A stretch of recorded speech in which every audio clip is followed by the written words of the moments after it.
That's weird. That's weird. Kind of weirding me out. You are a sad, strange little man. Crazy. This is crazy. This is crazy. Isn't that weird? That's weird, man. It's strange. What's up, campers? Welcome back to episode 82 of Camp Strange. I am your camp counselor, Alex Tobin. And I'm your camp counselor, David Stokes. And we're back to bring the spooky, wacky, weird, strange, and... musical. Is that what your story has to do with? Kinda. Okay. I didn't want to say mine and give it away too, because there's not a good adjective that would Coward. not give it away. But before we get you up on all these longer stories we have for you today, we need to catch you up on all the news. But, you know, with the coronavirus out, I bet you guys have been keeping up on that news. And speaking of coronavirus, people keep threatening to replace hand sanitizer with vodka. Tito begs them to stop. Tito's begs them to stop. Why would they want them to stop? That's just bumping sales. See, that's what they said. They said this would obviously be good for business, but they said that a high-quality product like Tito's is not supposed to be used on your hands, and it's not even killing the virus. So, I mean... I don't know. Sounds kind of stupid. It's ethical. It's actually... See, they're getting a lot of press, though. So people are like, oh, Tito's is good. Do you like Tito's? To me, honestly, vodka tastes like vodka. Well, I bet some people beg to disagree. Well, I mean, but... obviously there is bad vodka. But once you get to a point, it's Yes. kind of, I don't know, maybe my taste buds don't notice it. Like, you know, whiskey, rum, tequila, I can taste the difference in that. But for me, vodka has never made a difference to me. I think Tito's is, like you said, it's high enough up where it's good. And Yeah, Tito's is good. You don't really taste the difference. If I had to I'll get take vodka, Tito's over Smirnoff. Yes. I feel like there's like those vodkas that you get drunk off of like when you're younger. It's always like Smirnoff and like Sky. Those are like the two that like for some reason every high schooler could get their hands on it. What was the one that had the wild ass flavors in the blue bottle? That was Sky. No, it wasn't Sky. There's another one. They had like whipped cream. Oh, Pinnacle? Yeah, Pinnacle. Oh, okay, Pinnacle is weird too because yeah, it had like I have a Pinnacle story for you. I know it's kind of off topic, but in college there was a grocery store right behind our house, and we'd go there and they had a clearance rack, and we found a bunch of Pinnacle bottles on there for like $5 each, like so cheap, but the flavor was pumpkin pie. Ugh. Because it was right after Thanksgiving and nobody bought it. Gross. So we're like, okay, before we buy this, we should do some Googling. So we Googled what's good to mix with Pinnacle pumpkin pie, and they said... Turkey. No. Gravy. Mix it with the gravy. They said Martinelli's apple cider, and we mixed it, and it was actually really, really good. Okay, fair enough. It was solid. So if you guys ever find yourself on your clearance rack with that pumpkin pie Pinnacle, then pull the trigger, get some Martinelli's too. Yeah. But like I was saying about this story, they had to release a press statement per the CDC that says hand sanitizer needs to contain at least 60% alcohol, and Tito's handmade vodka is 40% alcohol, and therefore does not meet the current recommendation of the CDC. And then they wrote they attached like a disclosure thing from Tito's. But a lot of people are like, why would you do this? Like you said, because it's hurting sales. But this is just a good press. Yeah. Because it shows that they're ethical. Yeah. That it's high quality product that you should not be used on your hands, only your mouth. And honestly, it just, I don't see why so many people need hand sanitizer. Just like wash your hands. It's the same thing. Yeah. Right?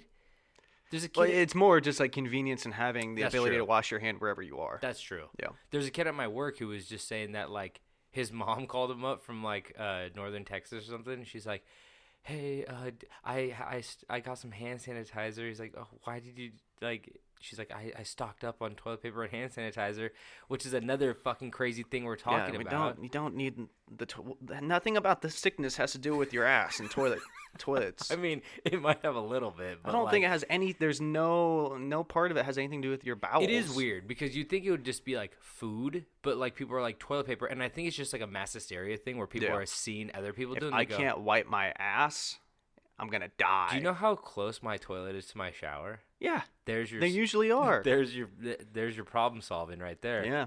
Sometimes, like we already talked about this. You like your waffle I'm stomp. a big waffle stomper. You disgust me. They call me the Swedish chef because how good I make those waffles. You're Roscoe. Instead of chicken and waffle, you're just shit and waffle. Yes. Anyway, yeah. So I don't know. Get some Tito's, but just don't put it on your hands. Just drink that shit and forget that. I say kill the virus via alcohol, right? Mm-hmm. That's good old fashioned. That's the American way. I worked with so many guys and cool. There's very cool. There's this guy named George, and he's an old Mexican gentleman, and he always used to tell me, he's like, I haven't been sick in 20 years. I drink tequila every night. And I was like, you might have a different kind of sickness, dude. But no, I mean, I just love that. You kill it with, yeah. Kill it with the tequila. Why not? Well, I will move on to my news story since it has something to do with alcohol. At least I believe so. Man unhappy with karaoke song pulls gun in bar. Okay, wait. A little too much Tito's. Is this in the Philippines or something? What? Why would it be there? Because they take their karaoke very seriously. There have been multiple murders via karaoke. There's actually a group of murders called the My Way murders that are associated with the Frank Sinatra song My Way. Yeah. So they take, if you sing karaoke bad there, if they like I thought that was in New York. No, that was in the Philippines. Oh, okay. I mean, there might have been a murder in New York associated with that, but where is this? I'm looking in Porter, and I don't know where that is. It doesn't. I'm looking everywhere, and all I see that it says it's in Porter.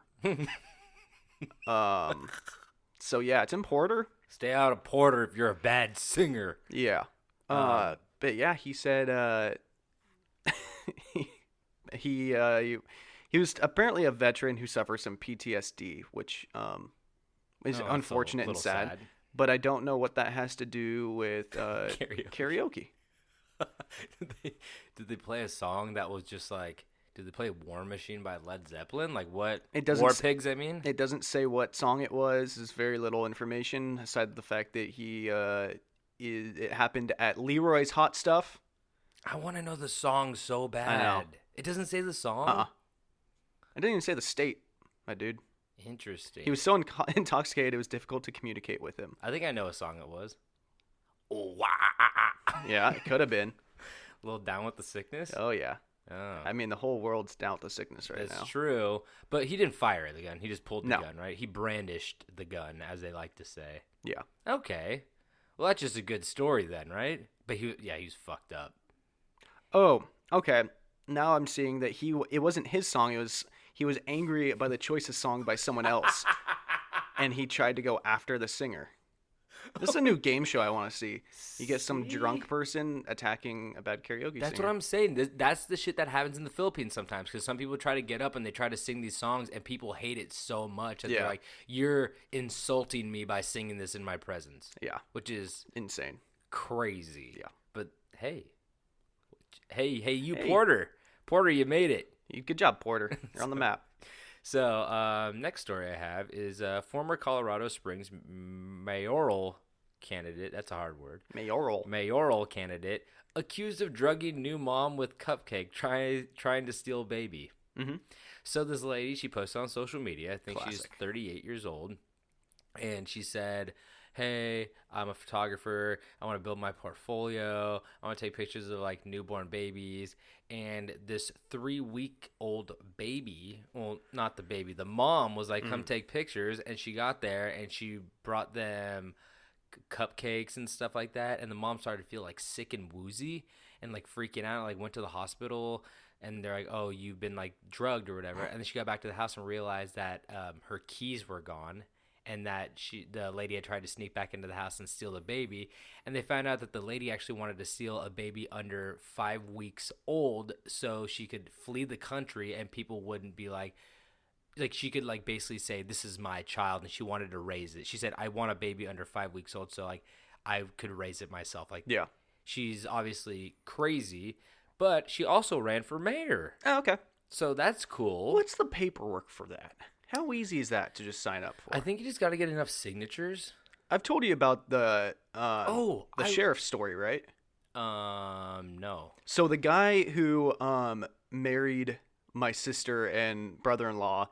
Oh, I was gonna say you could call him your brother-in-law. Yeah. The guy who married your sister. Well, no, the guy who did the ordain. Yeah. He's like the minister guy. Yeah. So it was one of their friends who went online to sign up for it.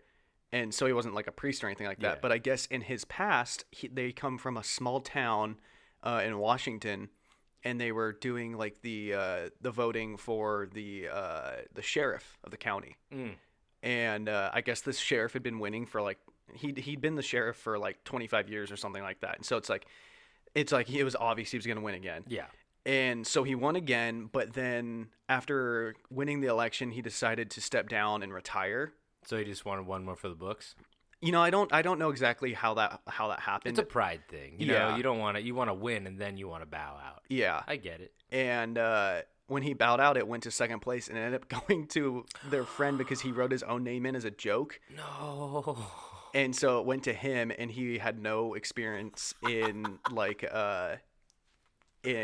police work or anything like that. And so he was like sheriff for like an afternoon until he turned it down and they had to find someone else. That's such a cool, I mean, there's obviously flaws in our, obviously government system, but hey, that's fun for the afternoon. They at least give him the afternoon. I wonder if they gave him a pistol and a badge. I don't know. I don't know if maybe the badge. Maybe. Give him the hat and the badge. Get some free coffee out of it. We're going to keep the pistol over here, Joe. Oh yeah. What? And here's what is this? That's your firearm. Oh, I've never seen one of these before. I've never held a gun before. This thing's heavy.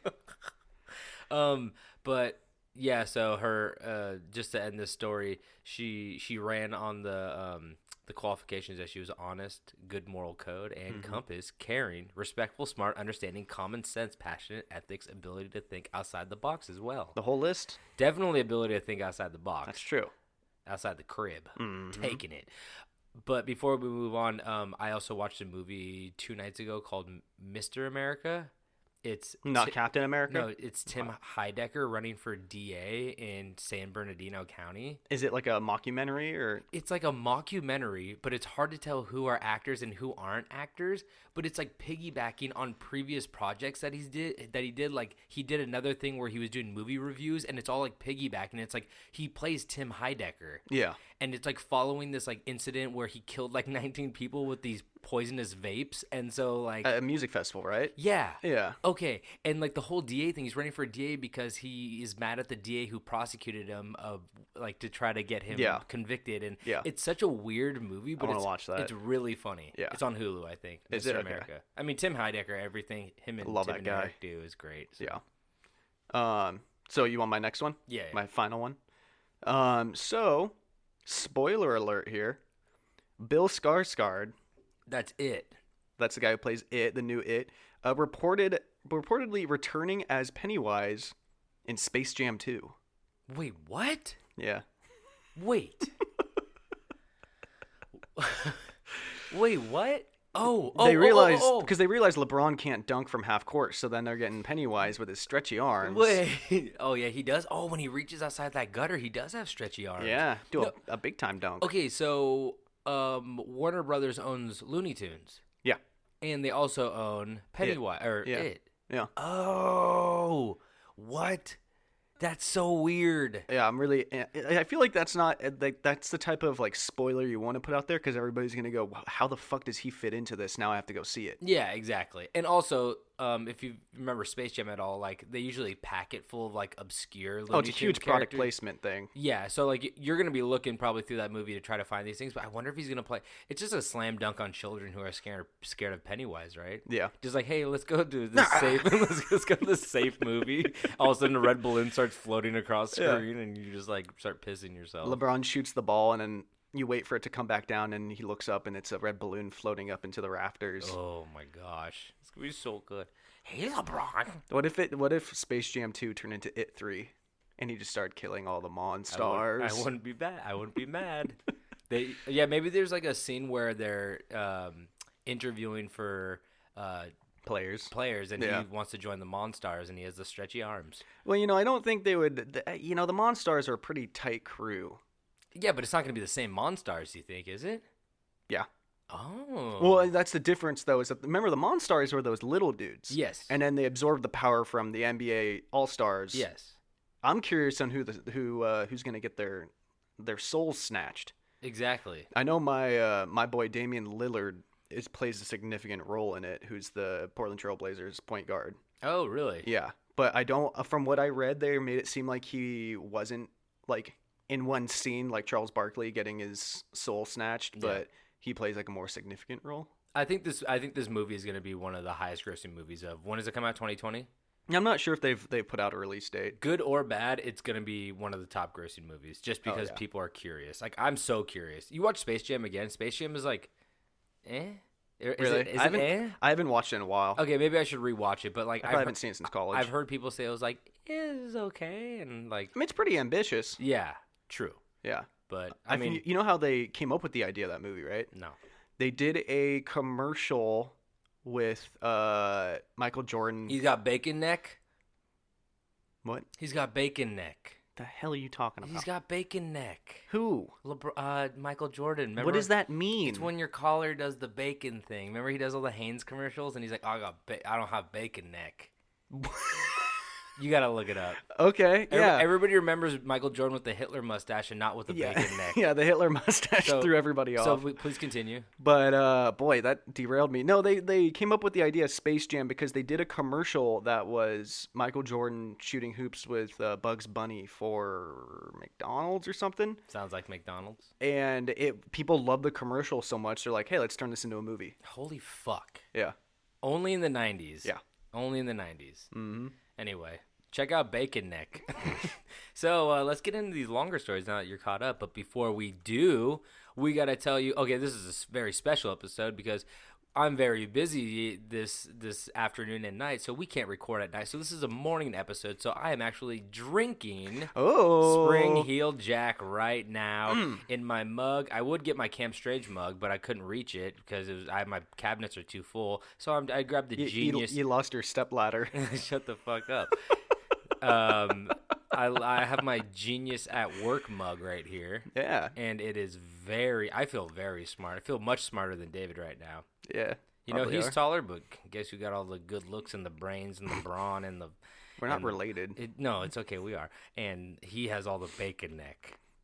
I'm still trying to figure out what the fuck that means. I Googled it. It's a thing. You're not lying about it, but I don't understand. Well, you wouldn't find Michael Jordan with bacon neck because he has Hanes white cotton T-shirts. Anyway, but that's not about Hanes cotton white T-shirts. It's about Spring Heel Jack, and it's the best coffee you'll ever drink because I'm drinking it right now, and I feel amazing. You see how quick-witted I am right now? I'm just dunking on David like Pennywise, and he's just sitting there dumbfounded, drool coming out of his mouth like Pennywise. All right, so bacon neck is apparently when the neck region of a T-shirt gets stretched out and worn out. So it's like, it's like too stretched out. So when it's like trying to relax, it's all wrinkled. And apparently people think that looks like bacon. And if you drink Spring Heel Jack, your mind will never be bacon necked. I'm going to do a full episode on this fucking bacon neck shit. So make sure to go check out Spring Heel Jack. Honestly, great coffee. And it's rustic looking and it comes in a nice satchel that you could slang over your donkey and bring them up to the top, the highest peaks of the temple. Yeah, and dine with the gods. Watch the sunrise while you're drinking your Spring Heel Jack. Yeah. So, eat a pine. Eat a pine or two. Eat a pine. Eat a pine. Okay, SpringHeelJack.coffee. Go check them out. They're amazing. Okay, let's do this. Now, David, we covered a lot of topics on this podcast, but I have to ask you, have you ever tried to execute a plan and then have it fall through? Or should I say, have you ever tried to plan and execute and it fell through? What does that mean? You confused me. My simple mind just shattered. Well, that was a rhetorical question because I don't really care what you're about to say. Because today I have 3 stories that I would like to tell you about of people who were so close but just not close enough. As today I discuss my 3 favorite failed assassination attempts. Oh, is Charlie Chaplin in there? Charlie Chaplin was almost assassinated? Yeah. No. Yeah. Oh, no. Wait, do you know that one? Yeah. Quick, do it. Tell me right now. I forget what it was, but great. Well, there was a like a president or like a high-ranking government official who they were trying to kill him and Charlie, and I think they successfully killed the one guy, like the president or whatever. But they couldn't get to Charlie because he was at a play with the guy's son. Oh, really? Well, it wasn't an American president. No. It was no probably like where? Where's he from? America? I don't know. I know nothing. I know. Oh, he was nothing. almost assassinated in Japan. Oh, who would want to kill Charlie Chaplin? He's great. Yeah. No one has beef with him. I thought. Oh no, they hate him. So, but like I said, I have 3 different ones than David's half-ass story that he Well, you teased kind of put me with. on the spot there. Sorry. Anyway, but It was a prime minister. oh, okay, prime ribister. Yeah, prime ribster. So let's get into these stories. So during war times, assassination attempts are a big part of the overall strategy of the bloody game. Some attempts are slow and sloppy, some are quick and fast, but some assassination attempts are just clever and delicious. That's right, I'm talking about exploding chocolate bars. So during You thought it was the cigars you needed to worry about. we'll get into that later, Oh. won't we? So during World War II, big old Winston Churchill was the prime ribister or prime minister of the UK, and he was not only smart and brash, but also fat and witty. So actually, during a public rally, this is a very famous thing, but during a public rally, I just love this quote. A woman accused him of being disgustingly drunk, in which he replied, "My dear, you are ugly, and what's more, you are disgustingly ugly. But tomorrow I shall be sober, and you will still be disgustingly ugly." Roasted. Roasted by a big old fat prime minister. He was fat. Yeah. He was fat. You know him? I've seen pictures. Camera adds 10 pounds. How many cameras did he eat? So, Germans knew that this insulting fat man needed to be stopped. So they thought, how to kill a drunk fat man? Oh, that's right, a Snickers. So the Germans came up with a plan. German secret agents living in Britain planned to place the chocolate, the exploding chocolate, amongst other luxury items in the war cabinet's dining room. And the chocolate was a rich dark chocolate packaged in expensive-looking black and gold paper. And no rich fat man can refuse that, right? I guess. It looks nice. I mean, but like, I feel like most stuff tasted like shit back then. True. So like, even like the dark chocolate was probably like 98% dark chocolate. It's like So straight bitter. fucking you're just like chewing on a cocoa bean or something like that. It's probably nasty. So, but how this worked was after being unwrapped and tampered with, 7 seconds later, the sweet slabs of destruction would detonate and kill anyone within several meters of their chocolatey impact. That's so fucking crazy. Yeah. It always baffles me. I know it's not that long ago. It was 40. He was prime minister between 40 and 45. But like, if you were like, hey, build an exploding chocolate bar, you would be able to tell from 5,000 feet away that was not a chocolate bar and most likely a bomb. I know. I wish they had a pic. Do they have a picture of it? I don't think they have a picture of it, but at the end of the story, they say that. Well, don't wait for the end of the Okay. story. Okay, God. So knowing what Winston Churchill looked like, I'm surprised he didn't smash that crunch bar faster than you could say diabetes. But the plot was indeed foiled by British spies who discovered the chocolate was actually being made and tipped off one of MI5's most senior intelligence chiefs, Lord Victor Rothschild, before the wartime's prime minister's life could be endangered. And in a letter, this is what it looked like. In a letter he wrote, "We have received information that the enemies are using pound slabs of chocolate which are made of steel with a very thin covering of real chocolate. Inside there is a high explosive and some form of delay mechanism. When you break off a piece of chocolate at one end of in a normal way, instead of it falling away, a piece of canvas is revealed stuck into the middle of the piece, which has been broken off and a ticking into the middle of the remainder of the slab." So they're basically saying that if you snap off a piece, there's like a chunk of canvas underneath and it won't like slide off. Okay. So it's most likely like steel with like canvas around it holding That'd be like a heavy candy bar. gunpowder. Yeah, kind of. But like they said it was pound chocolate bars, I think. They say pound slabs, using pound slabs of chocolate. But you know, like Winston, that's like a fun size for him. Yeah, I know Winston. You know him. Yeah. But apparently he asked, I don't think they have pictures, but he asked this guy, Rothschild, said he called up his illustrator friend and said, can you draw up this chocolate bar because we want to put the Germans were putting these out there not just for Winston Churchill but for Just on shelves. yeah, I think so. No, the spies were like putting them in England to cause like terror and shit like that. So they're like, we need to like tell people not to do this, but I think maybe that chocolate bar already exploded or some shit. So they're like, we need to draw this up. So he called his buddy to draw it up and describe to him, and then he sent him like a crude drawing. And so I'll try to find that drawing. I don't know if it's available, but hell, I'll try. But yeah, so that fat motherfucker he's not still alive, but he survived longer than the chocolate did. And okay, let me go to my next one. This one's a little lengthier, but I just love this story so much. So, a man by the name of Richard Lawrence started his life in the year 1800. I googled it real quick. There is a drawing of what the candy bar looked like. Oh, really? Yeah. Does it look good? Yeah. Does it look like a bomb? No. Oh my god! Boom. The flavor's explosive. See, that would be a marketing tool right now, right? Hire me, Winston. Hire me. So, like I said, a man by the name of Richard Lawrence started his life in the year 1800. He grew up normally and lived a happy childhood. He had good morals, apparently, and even worked from a young age as a house painter.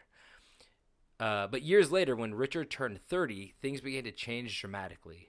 The first strange thing he did was to announce to his family that he was indeed leaving America and returning to England to live his life, but then showed up a month later and claimed that he didn't want to go because it was too cold. Like, where the fuck were you for a month? He's like, I got halfway and swam back. Yeah. Like, I don't get it. Like, how do you just disappear for a month? It's too cold. But then when he came back and he said he was too cold, he then claimed a month later that he was actually leaving for England again to become a landscape painter, and then he wound up in Philly. So he just couldn't leave. Yeah. So he then claimed that the U.S. government were writing about him in the papers, criticizing his travel plans to England and his character. As you could tell, things are, seems a little crazy at this point. Yeah. I don't think they're writing about him in any sort of paper. They got too many exploding chocolate bars to cover. Mm-hmm. So Richard had enough of this, though, and decided that he needed to save up to buy his own boat and hire a captain to sail him to England because he just didn't trust anybody anymore, which is understandable, So the saving up didn't last long, though, because Richard quit his house painting job a month later, claiming he didn't need to work because the U.S. government owed him a large sum of money because he was indeed King Richard III of England, and he owned two English estates. Of course. So, we all are. Yeah, We all are, and we all do. No, I'm not. I'm Michael Jordan. I know. No bacon neck over here. That's why. No, lean over. Let me see you. You're hiding behind that mic. No. What are you hiding? Don't look at it. Let me see that bacon neck. So Lawrence began to change quickly after this. This is cool. I don't know why they're saying this is bad. So Lawrence grew a mustache. Already pretty cool. Yeah, I mean, that's the first step to being cool. I'd go crazy for a mustache, right? You had one for like a week. I did have one. I had one for 2 weeks. 2 weeks? And it That's drove nice. my girlfriend crazy. Who? And then my girlfriend. Oh. I had one of those? No, I didn't. So, like I said, Lawrence grew a mustache. He began buying expensive and flamboyant clothing. Again, very cool. Mm-hmm. And, when he bought this expensive and flamboyant clothing, he would actually change 3 to 4 times a day, which just means he wants to stay fresh for the tabloids, because they're obviously writing about him in the papers. Yes. He even took to standing in the doorway of his home for hours and gazing out into the street. That's a good thing to do. So that's a thing. Yeah. Drinking his coffee, his empty coffee cup. It's full of pee. He's like, cup of Joe. Like, you stink. Your breath stinks, Richard. A cup of Richard. That's King Richard to you. So neighborhood children would actually jokingly address him as King Richard, which typically pleased Lawrence, who failed to realize that children were teasing him. Yeah. But he also became paranoid and hostile towards others, and on one occasion, he threatened to kill a maid who he thought was laughing at him. Okay. She's like, you didn't think I was laughing. I was fucking laughing at you, Richard. Lawrence also began to verbally and physically abuse his family, mainly his sisters, over imagined slights. So he just kept thinking people were making fun of him all the time. Which, I don't know if he's that crazy. I bet they were. Yeah, I can guarantee you they're making fun of him. Yeah. And in one instance, he threatened to hit his sister with a paperweight because he believed that she was talking about him. Which is... She's like, oh, I just love my brother. I know. What'd you say? You ever get hit in the head with a scorpion? You know those paperweights? No. You never seen the... My dad brought me back one from like Arizona. Where is it? It's in a safe place. You can't. It's in my lockbox. Yeah. Yeah, it's worth a lot of money. It's the bank. Uh-huh. Mm-hmm. Is it like a metal scorpion, or is it like a scorpion inside of like a plaster thing? Yeah, it's like the what is it called? Like they make keychains. Yeah, like the goo stuff. It's like it's like a half circle with like a little scorpion in it. Yeah, okay. Which is actually kind of crazy. Oh, it got that velvet bottom? Yes. Oh, I like that. Yeah. Stop rubbing the table like that. But like I said, this is an assassination attempt. Mm-hmm. So there is somebody that Richard hated. Yeah. There was one man who was the real problem, and that man was Andrew Jackson. Do you know what Andrew Jackson's nickname was? The peanut butter monster. Okay, you do know. Yeah. No, I went to his Wikipedia. He had the coolest nickname I've ever heard. His nickname was King Mob. I don't know, it's not the coolest. I don't know, but it sounds fucking... He sounds like a Spider-Man villain. Yeah. Like King Mob. Like Kingpin. Yeah. I was like, okay, cool. So that was, I guess, one of his nicknames. He had a couple, I think. But at the time, he was president of the United States. But you're wondering, why does he hate Andrew Jackson so much? Because Lawrence became convinced that he was not receiving the money that he was owed as King Richard III with his two English estates because President Andrew Jackson's opposition to the Second Bank of the United States, I guess I don't know what the fuck the Second Bank of the United States is, but Andrew Jackson didn't like it. And he felt that if Andrew Jackson were no longer in office, Vice President Martin Van Buren would establish a national bank and allow Congress to pay him the money for his English estate claims. And this is when Richard III, Richard Lawrence, came up with this plan. So in the weeks leading up to the assassination attempt, Lawrence began observing Jackson's movements. Witnesses later testified that Lawrence was often seen sitting in his paint shop, muttering to himself about Jackson. On Friday, January 30th, 1835, the day of the assassination attempt, Lawrence was seen sitting in his paint shop with a book in his hand while laughing. Lawrence suddenly got up, left the shop, and stated, "I'll be damned if I don't do it." Which is not a great thing to say if you're about to go assassinate somebody. Yeah. I heard him say something about doing something that day. And it seemed really important. He was a big thing was happening. Was he Joker? He was laughing to himself reading the book. He's Joker. So on January 30th, Andrew Jackson was attending the funeral of South Carolina. Oh, great place to do it. Not a lot of movement after that, Yeah. Dig the hole where he lies. He was attending a funeral of South Carolina Representative Warren R. Davis at the U.S. Capitol, and Lawrence originally planned to shoot Jackson as he entered the service, but was unable to get close enough to him. However, when Jackson left the funeral, Lawrence had found a space near a pillar on the east portico, where Jackson would pass. As Jackson walked by, Lawrence stepped out and fired his first pistol at Jackson's back. It misfired, though. Lawrence quickly made another attempt because you brought two pistols, and he did. So he brought his second pistol and fired it, but that also misfired. Oof. And it was later determined that the weapons that he had chosen were noted for being vulnerable to moisture, and the weather on that day was very, very humid and damp. So too busy laughing and muttering to himself, not enough time Googling what moisture does to your gun. And Lawrence's unsuccessful attempts were noticed by Jackson, who obviously heard these two clicks behind him. And once he noticed these, he proceeded to chase him down and beat the shit out of Lawrence with a cane. Okay. So Andrew Jackson, Was it his cane?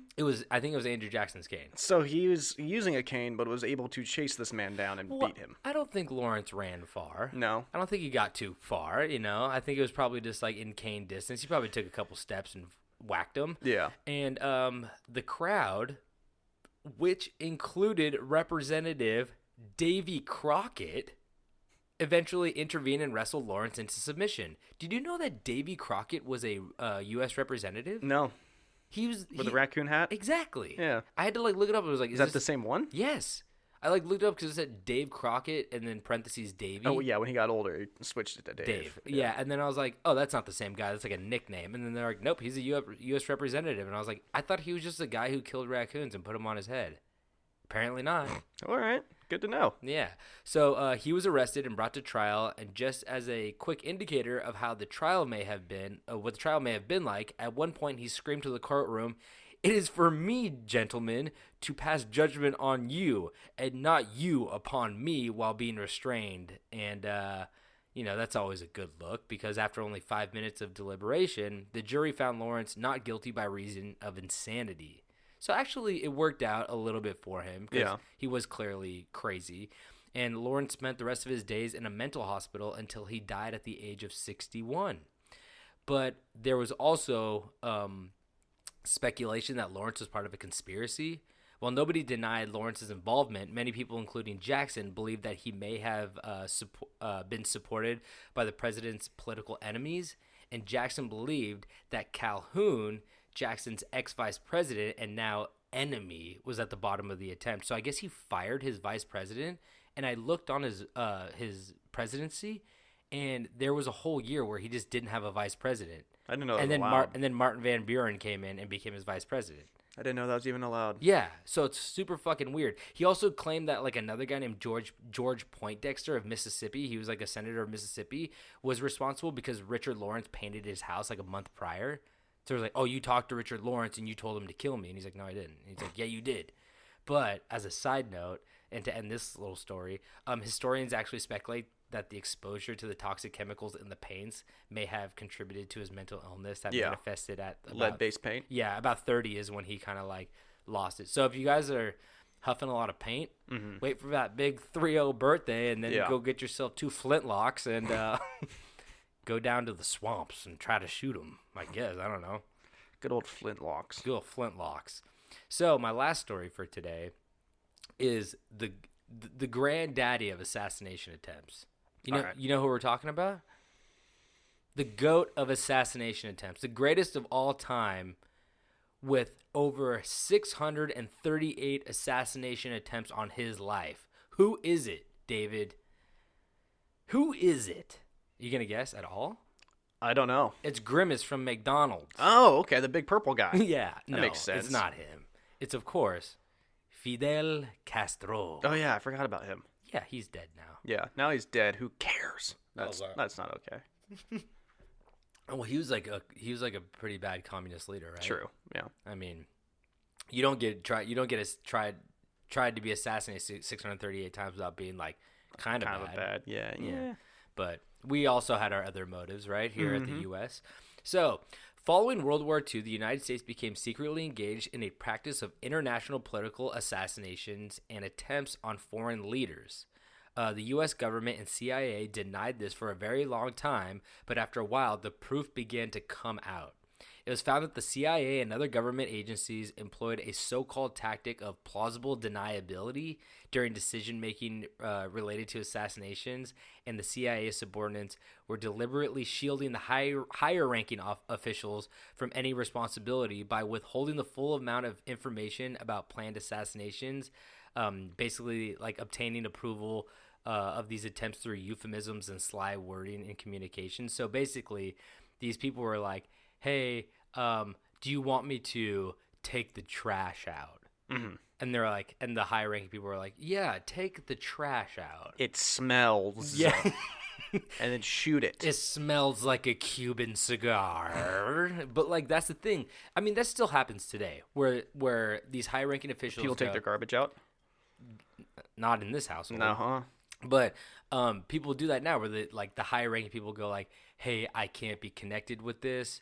Yeah. Like, you go do it. It's off the record. And if it comes back to me, there is no connection between us. We never have this conversation. Yeah. Which is, exactly what they do now. Yeah. So, years later, according to the CIA, the Kennedy administration officials exerted a heavy pressure on the CIA to get rid of Castro in order to reflect a favorable impression on Kennedy as far as public opinion goes. So Kennedy was really trying to kill him because he's like, I want to get reelected. And he used a reverse card. In the Uno deck? Yeah.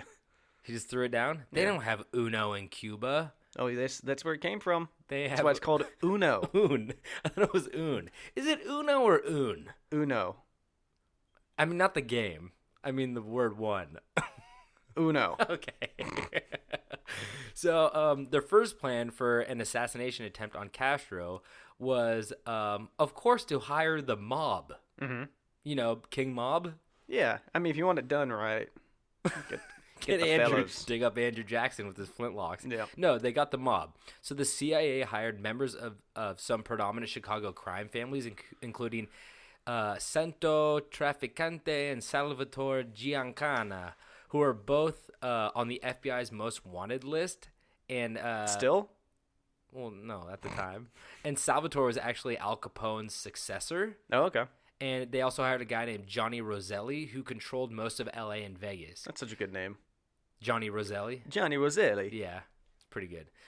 So, long story short, CIA classified documents showed that the three men were offered $150,000 for the removal of Castro, and it was unsure if the money was taken by these three men in like the documents, but according to the CIA files, it wasn't like 100% like they took the money or not, but it was Salvatore Giancarlo who suggested poison pills as a means to Dr. Castro's food or drink.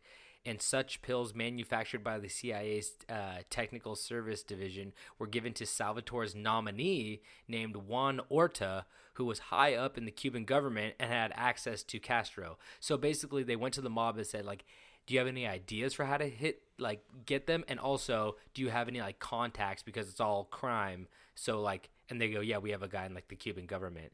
So I think they kind of like funneled some money to him as well.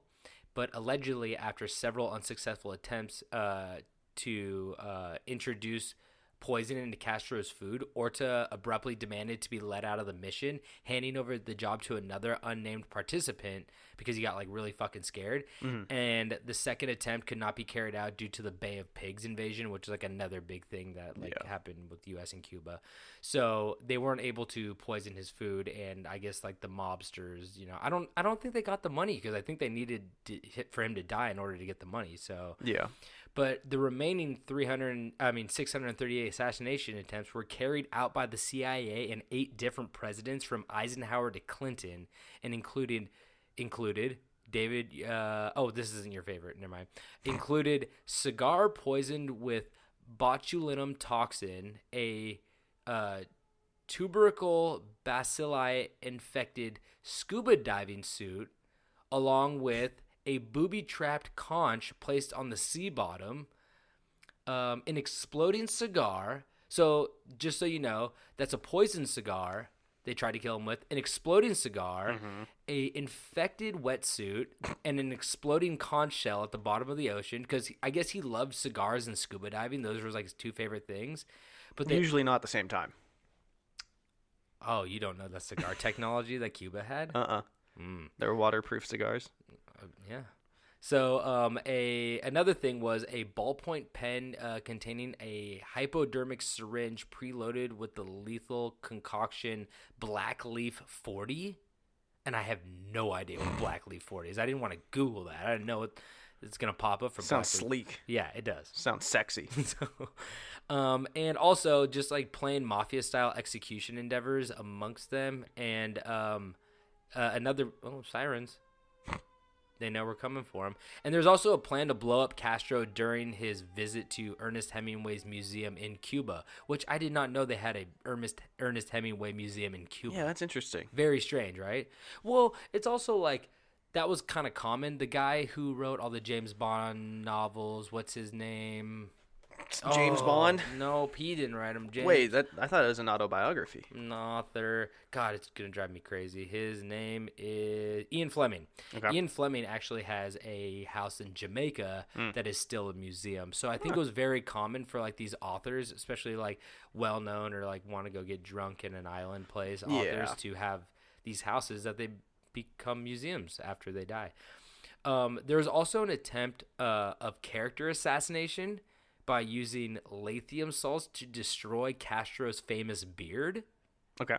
So they wanted to fuck up his beard. And Yeah. they're like, No, we want to kill him. We just want to, burn a hole in his beard. no one's gonna vote for you, you beardless freak. So He's hiding something under there. I know it. but this one's my favorite as far as character assassination goes. They wanted to lace his radio studio with LSD to cause him a disorientation during the broadcast, damaging his public image. Yeah. They wanted to get him high on LSD, and then he's like, okay, everybody, you gotta go and work really hard in the oh my God, there are Smurfs in my underpants. You guys look like bats. They're like, is that a fucking threat? I don't. I'm more scared of him now. Look at your fucking wings, man. So one of the last attempts was when Fidel traveled abroad. The CIA tried to end him by placing 90 kilograms of explosives under a podium in Panama. Yeah, that'd do it. Where he was giving a talk, but Fidel's security found it before it could be activated, and Fidel survived once again. We all know that. I think he just died of sickness. Yeah, I think he died of like old age and sickness. Like he was old as He hell, died in I like think. 2000. I'm gonna make it up and say like 5. Yeah. 5 to 10, 2005 to 10. Look it up real quick. What is it? Fidel Castro LSD trip YouTube video. He died. Overdose of LSD. Wow, look at that. He died face down in the dirt with the pigs. The Bay of Pigs. He died. How's this hard to find it? David, it's on Wikipedia. I know. I'm on the page. There's a lot of information. It says in the top right part. Everybody knows where the No, because is. Oh my scroll God. to the very bottom. God damn it, David. This is not. No. We should know this. You should know this. Let's do your story. He died in 2016. It's literally the one thing that pops up when you type in Fidel Castro. I was trying to find out how he died. Oh, no. Okay, I was just looking for the year. 2016. Which is crazy because he was in office until 2011. Oh, wow. Yeah. Yeah, he was. I mean, that's how dictatorships work, right? Mm-hmm. But Castro, to end this, Castro once said, in regards to the numerous attempts on his life, he believed had been made. He said, quote, "If surviving assassination attempts were an Olympic event, I would win the gold medal." Yeah. So I think that was a big part of his ego, too. But it's not. I mean, you'd have to have some sort of an ego if people try to kill you that many times and were unsuccessful. It's true. I mean, and like, yeah, I think it just makes you more important. You're like, I'm a god. Yeah, like everybody hates me. It's like, Yeah. it's like that fucking Kanye West thing where like he just loves being hated. You know? Yeah. It's a weird thing. Yeah. So anyway, those are the 3 assassination attempts. I bet there's many more. Maybe I'll cover them up again in the future, but some weird, wacky stories out there, man. So You gotta think outside the box when you're trying to put someone in one. I love the exploding conch shell. We didn't talk about that enough. Was it like a claymore rigged? What? How did they do that? I think they just packed a conch shell full of like explosives, put them at the bottom, put it at the like where he scuba dives, and then go, he's gonna pick this up. Like, yeah. look how cool I this mean, like, looks. how does it detonate? String pull. I'm guessing it's either I'm guessing they probably like fixed it to the bottom of the ocean, and then once it like pulled the thing, it probably exploded, or because it can't just be movement, because those things probably Poor dolphin. Got yeeted to Jupiter. poor dolphin. You know, no, dolphins are really mean. They said that if Fidel died and a dolphin took over, that America would be done. we'd be dolphin safe. Yep. Tuna. Anyway, I don't know where I'm going with Chicken of the States. Let's end it there. But that's my story. Those are my stories for today. All right. Well, today I'm going to tell you a story of a musician. A musician I'm sure everybody has heard but never knew his name. And Elvis Presley? Yeah, Elvis Presley. And that musician would be Jeremy Spencer. Ooh, I don't know him. Jeremy Spencer was the guitarist of the famous band Fleetwood Mac. Oh, okay. I'm a Fleetwood. I got Rumors. I got the Rumors album right over there. Yeah, I'm not sure if he was which one. Okay, we'll get into that. Fleetwood Mac would come to fame from their member Stevie Nicks, because she famously would do cocaine by getting it blown in her butthole. Yes, I always tell people that. Okay, do you know? But I googled it and she's claimed that it was false. What? No, that's bullshit. Yeah, I mean, obviously you wouldn't own up to that. Because I heard that her nose was so fucked. Yeah. That from doing all that cocaine, like the cartilage, that she could like press in her nose and it would go all the way in. Yeah. Because it was like mush. Yeah. And when your nose gets that fucked up, you can't breathe through your nose anymore, which means that you have to get the cocaine in your system a different way. Well, not just that, but that would really affect singing. Oh, that's true. She'd be like, all very nasally. Yeah. But it's like that opening scene from Wolf of Wall Street. Remember? Isn't he blowing cocaine up like a stripper's butt or something? I think so. Yeah. Sounds right. Yeah. That's Scorsese for you. Yeah, well, wild guy. So Fleetwood Mac would have obviously more members than just the fan favorite being Stevie Nicks. The band was founded by guitarist Peter Green, drummer Mick Fleetwood, guitarist Jeremy Spencer, and this group would record and produce their first self-titled album. So they had an album before Stevie Nicks was there.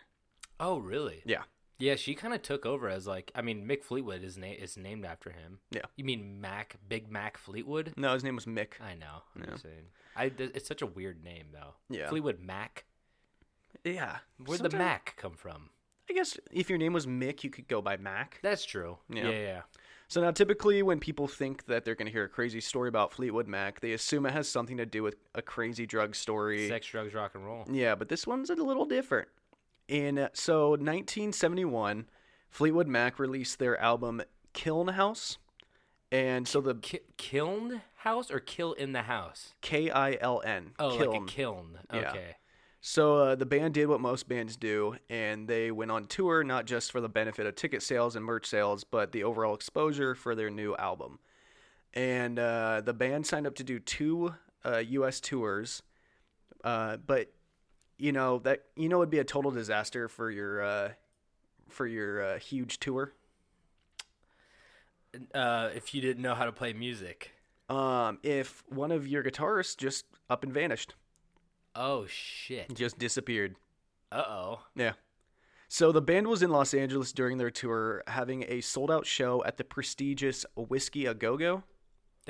I just went there, or I didn't go there, but Katie works near there. Yeah. And we just went to, the restaurant right next door, but, that place is so weird now because it's just all, 50 and 60-year-olds who are just leathered skin looking, and they're trying to relive their rock days, and it's very strange. It never changed with the times. No, not really. So Whiskey A Go-Go is a nightclub in West Hollywood, which was even inducted into the Rock and Roll Hall of Fame. Yeah. And it was the location of many live albums by the likes of Led Zeppelin, AC/DC, and Kiss. Oh, really? Huge bands have done live albums recordings there. They have a lot of Alice Cooper shit over there for some reason. Yeah, I know he played there a lot too. Yeah. So it was this afternoon before the sold-out show that Spencer just went missing. The band had been staying at the Hotel Hawaiian, which I don't know if that's still there. I don't think that's there. Yeah, because I've never heard of it. Which was just a few blocks from the corner of Hollywood and Vine. Oh, I know exactly where that is. There's no hotel over there. Oh, fuck. Maybe it's a Whole Foods now. No, I think it might be an apartment building now. Okay. Maybe. Yeah. I don't know. Or torn down. I don't know. Yeah. So around 2 p.m., when Spencer decided to go to the grocery store or the bookstore. Yeah, the location has never been agreed on. Some people say he was going to the grocery store. Some people said he was going to a bookstore. I can't sleep. I need to read something. Which actually does work. It was 2 p.m. too. Oh, they just said 2 a.m. No, 2 p.m. Oh, okay. Yeah, it's 2 p.m. the day of the show. That's a little bit weirder for just to vanish. 2 a.m. I'm like, well, what do you expect? Yeah. Nothing good happens past 12. That's what they say, right? Yeah. So friends around him noted he took about $200 with him and left his bags unpacked, suspecting that his absence was not intentional.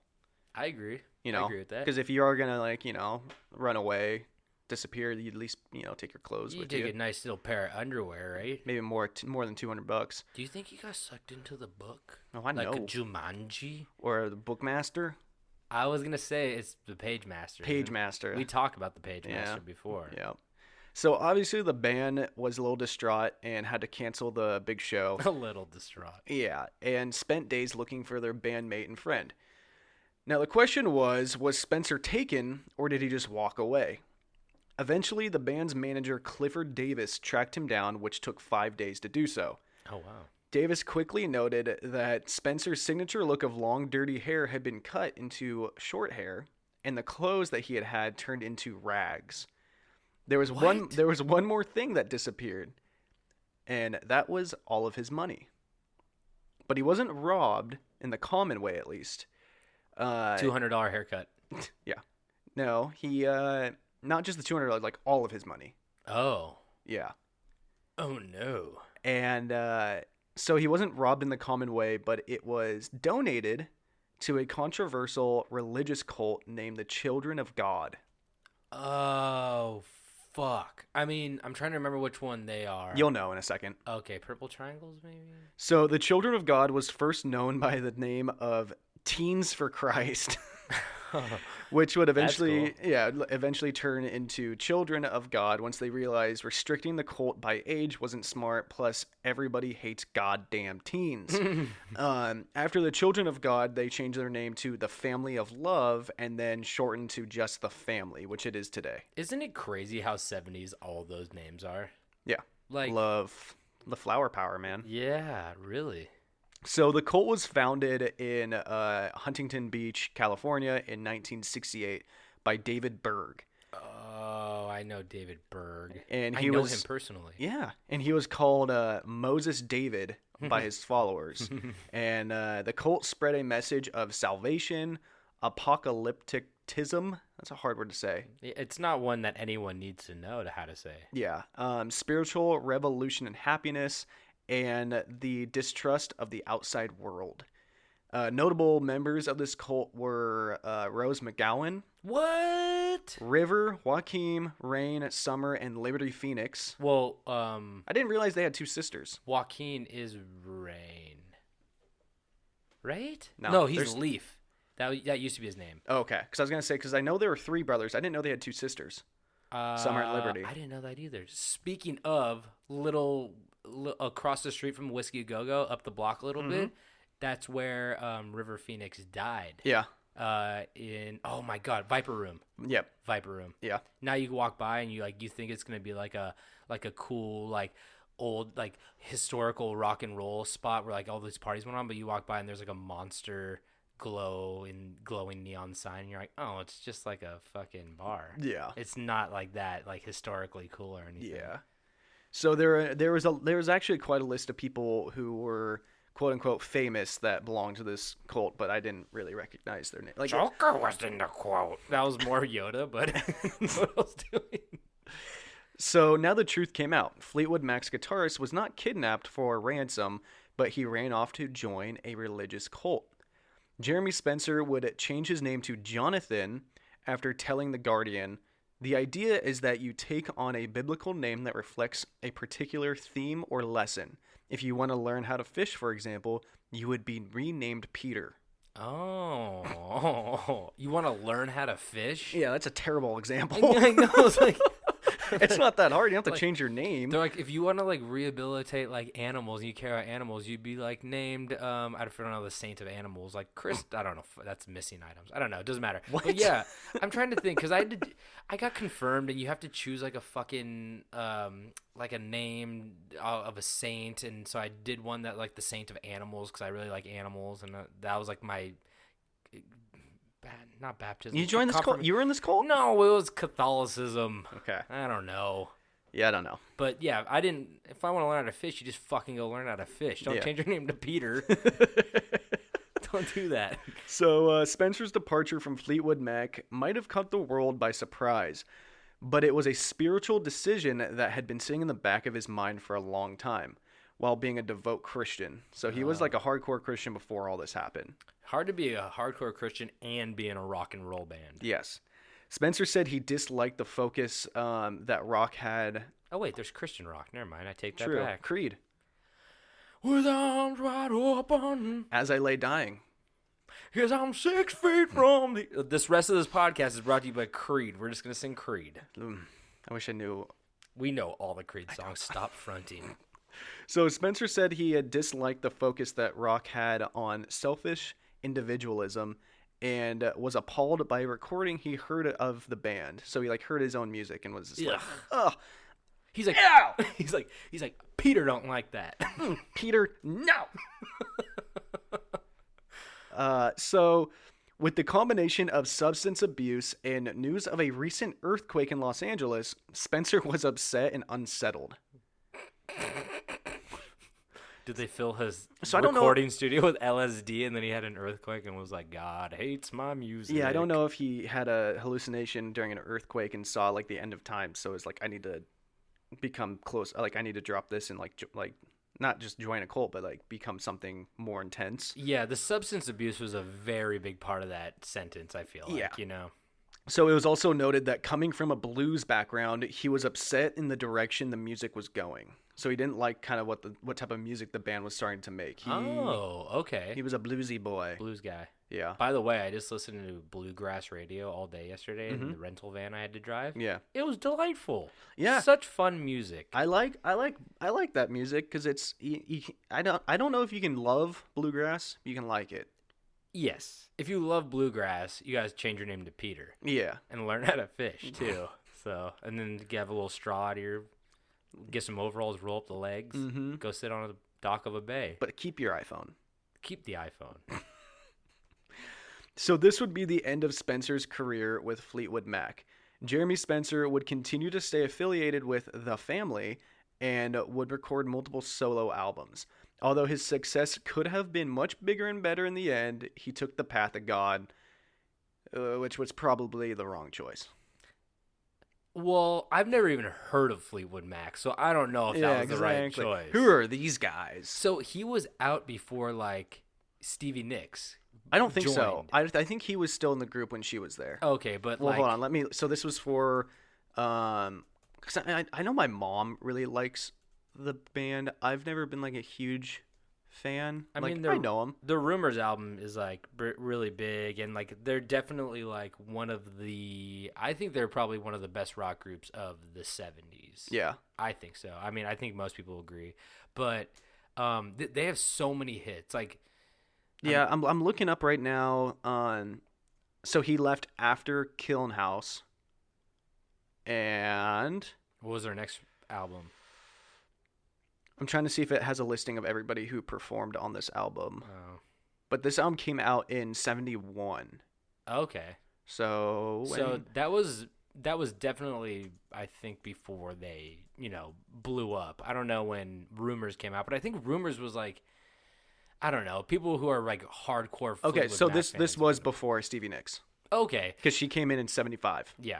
Okay. I still think Landslide is like, it's really weird, controversial take, but Landslide I think is like an amazingly written song. I like the Dixie Chicks version better than Stevie Nicks. Ooh. Stevie Nicks. See, I don't even know either song. But Stevie Nicks has like character when she sings this song, but like as far as technicality goes, the Okay. Dixie Chicks have like a better vocal. I don't know what song this is. Landslide. And I've been afraid of changing. Oh, I didn't know 'cause that's what that was named. Yeah. Okay. Build my life around you, Peter. Peter. I'm changing my Beetle name to Pickle Eater. Hey, Peter. Jesus. But yeah, that's my story. I didn't know how to end that one. That's what you got. You ended by sliding me your birth certificate, which you changed your name to Peter, Peter. and now Peter. you're a Hey, Peter. It's so fun to do when you're next time you're alone by yourself, just like washing dishes. Just Practice it. Just go, hey, Peter. Strip down to the poop sack. You ever seen that episode? Joe goes, Peter, strip down all the way to the poop sack. And he goes, what, you don't have a poop sack? God damn it, Bon, you lied to me about the poop sack. Anyway, I'm sure your neighbors love that one. fuck you. Anyway, I think we're caught up on any, nope, not news. You got another news story? The wrong thing. The machine is broken. It is. Well, thank you guys for tuning in and listening to these crazy stories we had for you today. I don't know what I'm going to do with the rest of the day. Yeah. It's not even noon. It's a morning episode. Little different. Different. Less boozy. More coffee-like. I only had 8 beers. I only drank communion wine this morning, so it's okay to drink communion wine in the morning. But if you guys want any more information, go to campstrange.com. All the hyperlinks are there. Instagram, Facebook, Twitter, the store, shirts, mugs. You know the store. You know the You know the fucking store. Go to the store. Go to the store, join a cult, or a bookstore. Yeah, go to a bookstore. And if you would like to leave a review or rate us, hot or not, hopefully hot, rate us. Well, that's how the rating system works. Would you date me? Please. You ever see those people on Instagram who are like, who would honestly date me? Or it's more of like TikTok now. I don't follow those people. No. I see like people, really cringy people on TikTok being like, would you really date me? Message yes if you would actually date me. And they like, tag everybody. And then it shows like a bunch of like weirdo people being like yes, and it's like clearly a joke, but they're like, damn, I'm getting a lot of yeses. Anyway, we're tangenting. Anyway, David, what else do we have if these nice people want something in the store? We have more stuff in the store. We have more stuff in the store. We got a raccoon hat. We have what's that fucker's name? Jonathan's hair? Jonathan Taylor? No, not Jonathan Taylor Thomas. The guy who cut off all his hair. Oh, Jeremy Spencer. We have his missing hair. Oh, it's not missing. I've crafted it into a small doll. You squeeze him and he sings the chain. He plays bass better than sings the chain. That's the one song I know. I don't want to learn to be around. That's a different song, but what else do we have? I've got a raven that will fetch the mail. We have shit in a sock. Oh, poop sock? Shit sock. We got glasses for your blind dog. We have a rock you could throw at your neighbor as hard as you can. We have Super Mario. We have Luigi. Don't fuck with me. I've got OK Luigi. What is that? There's Super Mario and then there's just OK Luigi. We have mushrooms, and we're not sure if they're poisonous or okay to eat, but go for it. I've got a bed that folds up into a casket. Oh. Is that like a It's the last Murphy bed bed you'll need. Is that like a Murphy bed? It's the last bed you'll need. There's been some people who've died in Murphy beds. The ones that fold up? Yeah, into the wall. Didn't we talk about one? Yeah, these two old ladies, they're just like folded up. Taco them up. Tisk tisk. Put them in there. We got a dead old lady. What was that? We got a dead old lady. Adele? We got two dead old ladies. Oh, I've got a deviled lady, like an egg. Okay, that's it. That's it. David, do you have anything to say before we leave? Oh, boy. Don't worry too much about folding your laundry immediately, but get on it quick. You should. If you're at the laundromat, you don't have to fold it and then put it in the basket and then take it home and unfold it and hang it up. You know, just get home quick before the wrinkles settle in. You don't get that bacon neck. I disagree. I have to fold it right out of the dryer. Oh, God. Anyway. What a waste of time. And don't forget to stay strange.